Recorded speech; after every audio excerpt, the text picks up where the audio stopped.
کشف المحجوب سے انتخاب۔ موضوع: فقر، فقیر، علم و عمل۔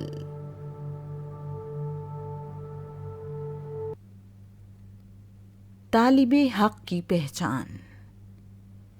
حکایت: بصرہ کا ایک رئیس اپنے باغ میں گیا تو اس کی نظر کسان کی عورت پر پڑی اور اس کے حسن و جمال پر فریفتہ ہو گیا۔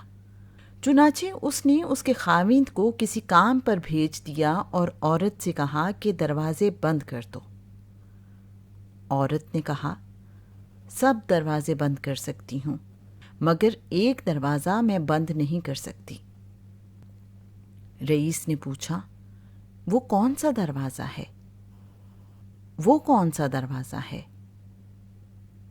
عورت نے جواب دیا، وہ دروازہ جو ہمارے اور خدا کے درمیان ہے۔ یہ سن کر وہ رئیس شرمندہ ہوا اور توبہ کی۔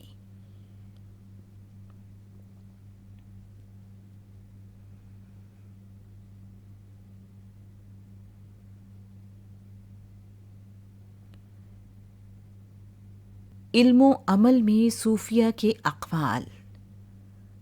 حضرت بایزید بسطامی رحمۃ اللہ علیہ فرماتے ہیں، میں نے 30 سال مجاہدہ کیا، بس میں نے علم اور اس کے مطابق عمل کرنے سے زیادہ اور کسی چیز کو اپنے لیے مشکل نہ پایا۔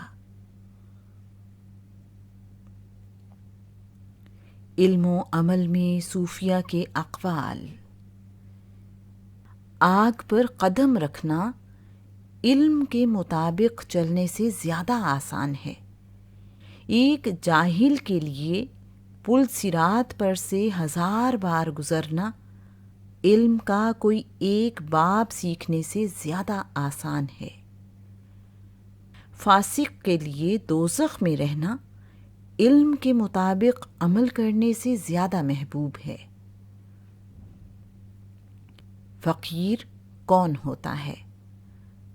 فقیر وہ ہے کہ اس کے پاس کچھ بھی نہ ہو اور نہ کسی چیز سے اس کا نقصان ہو۔ نہ تو اسباب دنیاوی کے موجود ہونے سے وہ غنی ہوتا ہے اور نہ ہی اسباب دنیاوی کے موجود نہ ہونے سے اس کا محتاج رہتا ہے۔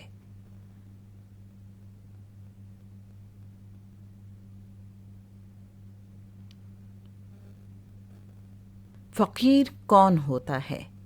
فقیر وہ ہے کہ اس کے پاس کچھ بھی نہ ہو اور نہ کسی چیز سے اس کا نقصان ہو۔ نہ تو اسباب دنیاوی کے موجود ہونے سے وہ غنی ہوتا ہے اور نہ ہونے سے اس کا محتاج رہتا ہے۔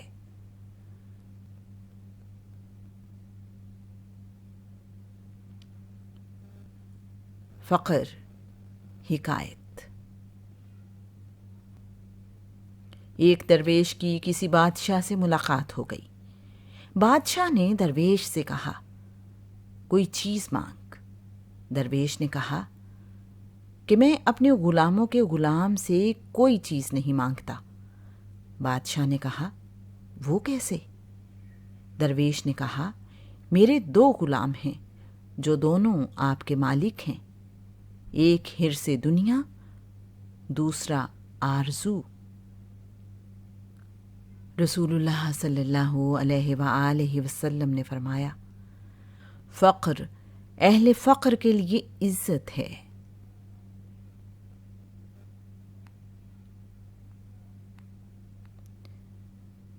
فقیر کی تعریف۔ فقیر وہ نہیں جس کا ہاتھ ساز و سامان سے خالی ہو، بلکہ فقیر وہ ہے جس کی طبیعت مراد سے خالی ہو۔